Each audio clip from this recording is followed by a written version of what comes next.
Apa kabar teman-teman? Ayah bunda semua semoga sehat walafiat dan tetap semangat dan ceria.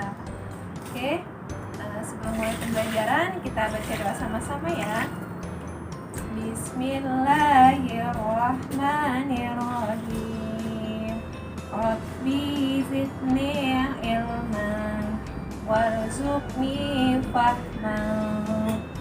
Amin ya Allah. Oke. Kali ini kita akan membahas tentang bentuk benda dan wujud benda. Yang pertama kita mulai ya. Ada berbagai bentuk benda. Di antaranya ada yang berbentuk lingkaran seperti ini. Kemudian ada yang berbentuk bulat seperti koin yang dipegang ini. Ya, seperti tempat pensil ya. Kemudian ada yang berbentuk persegi panjang seperti U. Kemudian ada yang berbentuk silinder seperti botol ini ya. Kemudian gelas ini ataupun tupperware. Sebenarnya banyak bentuk-bentuk benda ya. Kita lanjut ke wujud-wujud benda. Lanjut ya.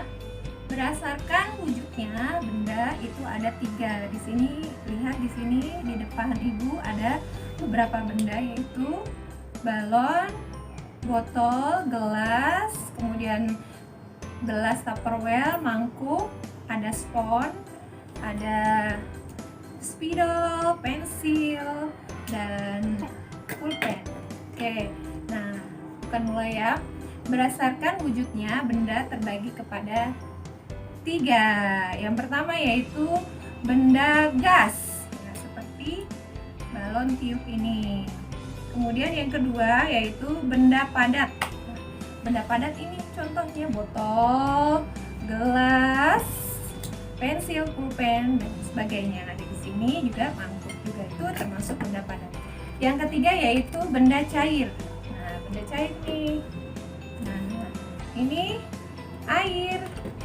Nah, contohnya air. Nah, ini namanya benda cair atau ada air yang ada di pot ini. Itu benda cair. Sekarang Ibu akan melakukan beberapa percobaan. Percobaan yang pertama ya, yaitu air akan dituangkan ke gelas, kemudian cangkir tupperware, kemudian mangkuk.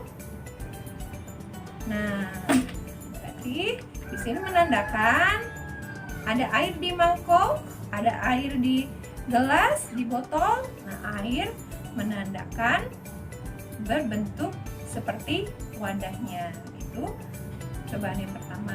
Yang kedua, benda padat. Ibu akan masukkan ke dalam mangkuk, masukkan ke dalam botol, masukkan ke dalam cangkir. Nah, bentuknya apakah berubah menjadi pensil?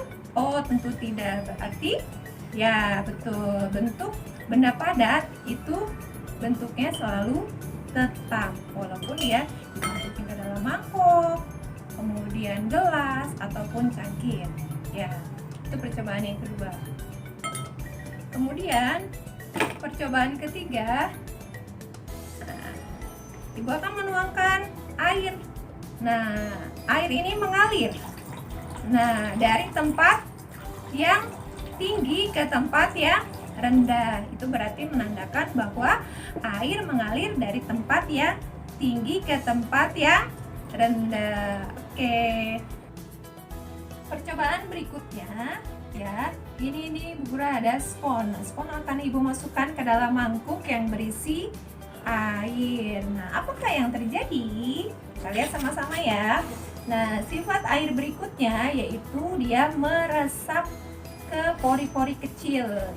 Ya, benda cair memiliki daya kapilaritas, yaitu kemampuan meresap air. Ya, jika meresap, apa buktinya? Meresap nih, Ibu peres. Nah, dia akan airnya akan ada, berarti dia air meresap ke dalam pori-pori kecil. Oke, lanjut. Sekarang percobaan berikutnya yaitu balon tiup. Nah, benda gas, jika ini ada balon contohnya sudah ditiup, nah berarti gas berbentuk balon. Ya, benda gas di ruangan kelas ada gasnya, kemudian di kamar mandi, di ruang kamar tidur juga ada gasnya. Jadi gas itu menempati berdasarkan tempatnya. Kemudian gas juga ada tekanannya, ya, dia akan menyebar dari tempat yang tekanan tinggi ke tempat yang tekanan rendah. Nah, ibu contohkan ya. Nah, balon ini akan, jika ibu tusuk maka dia akan meledak, ya, dor, meletus balon hijau dar. Nah, itu menandakan benda gas tersebut dia menyebar, ya, seperti itu ya. Nah, mudah-mudahan jika ada pertanyaan nanti kita boleh bahas bersama.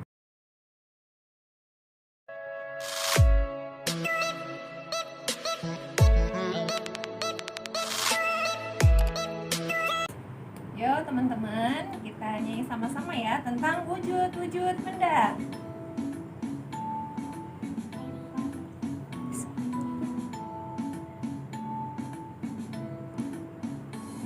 Mari belajar wujud-wujud benda. Ada benda gas dan ada yang padat. Selain itu ada benda cair. Itulah semua wujud-wujud benda. Contoh benda gas itu balon tiup. Ada yang keras, contoh benda padat. Selain itu ada yang mengalir. Itulah contoh dari benda cair.